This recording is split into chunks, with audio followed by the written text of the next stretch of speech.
Good morning, desert adventurers. Today we're on a special mission of remembrance and discovery.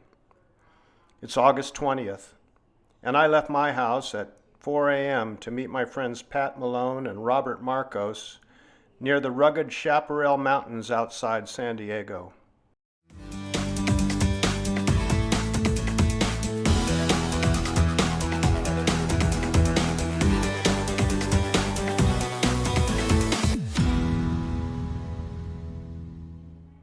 Our goal? To locate the crash site of Navy Lieutenant Junior Grade Thomas Allen Ryan, who lost his life here on May 15, 1961, while flying an F3H Demon fighter jet. Call sign, Swap Out 130. At 7:30 a.m., with temperatures a pleasant 78 degrees, we began our hike. I'd pre-marked 3 key waypoints on my coordinates app: the main impact site, the radio, and the jet engine. So Dave Trojan gave us 3 GPS locations, and we found 2. We found the radio, we found the impact site, both in really heavy chaparral. The last location that we're going to go to is just above us, and the jet engine, which hit down below us probably another 400 yards, we've traveled at least that, is at the top of the hill up here behind us, and we're going to hike to that and see if we can find it. The vegetation has grown back substantially since a wildfire first exposed the wreckage years ago, so we had to bushwhack our way uphill. Yeah, so it's probably, it feels like it's 85 degrees, it's probably 75, but I don't know what it is about the sun these days. It seems like the sun's getting hotter on your skin. Maybe it's more intense. So I see Bill is soaked through up there. Pat's starting to lag a little. This is about the time where you really got to keep your eye on your friends and make sure no one's getting dehydrated. Right there. Look at that. That is a really good piece of fuselage. You see the green paint? It's really heavy.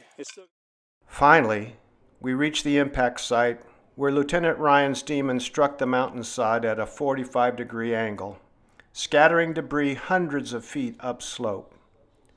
The aircraft exploded on impact, leaving only fragments like the one you see here.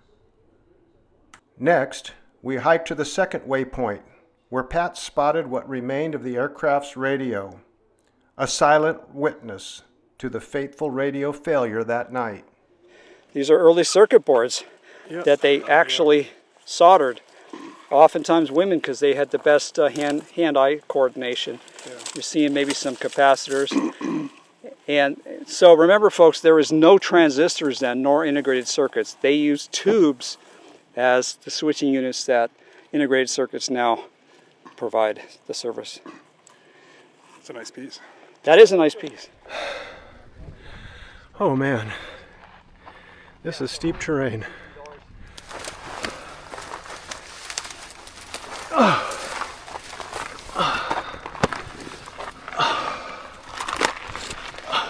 Our last climb, the steepest of all, brought us to the most striking relic. Found it! The Allison J71 turbojet engine, lying high on the mountainside. Finding it completed the story of Swap Out 130.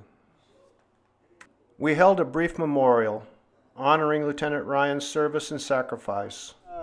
A moment of silence for Lieutenant JG Thomas Allen Ryan. He was 20.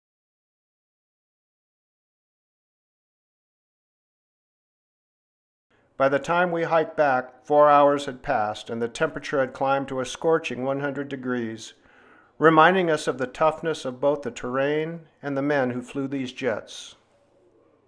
The McDonnell F3H Demon had a troubled history. Early models with the Westinghouse J40 engine were so unreliable they became infamous for accidents, killing many pilots. The F3F2, like Ryan's aircraft, used the Allison J71 engine, which you just saw. It was an improvement, but still underpowered for its weight. On the night of May 15, 1961, Lieutenant Ryan took off from NAS Miramar for a night intercept training mission. After completing the exercise, his radio failed during the return. Following his leader above a solid overcast, he likely became disoriented, what pilots call vertigo, slipped into the clouds, and in just 21 seconds descended into the hills. He never ejected. Today's hike was more than just a desert adventure. It was a journey into naval aviation history and a tribute to men who faced danger in aircraft that were far from perfect. The F3H Demon paved the way for the legendary F4 Phantom, but its legacy is written as much in courage and sacrifice as in engineering milestones. Thanks for joining Pat, Robert, and me on this memorable expedition. If you enjoyed this exploration of history and heroism, please like, subscribe, and share. Until next time, we'll keep seeking the stories hidden in our deserts.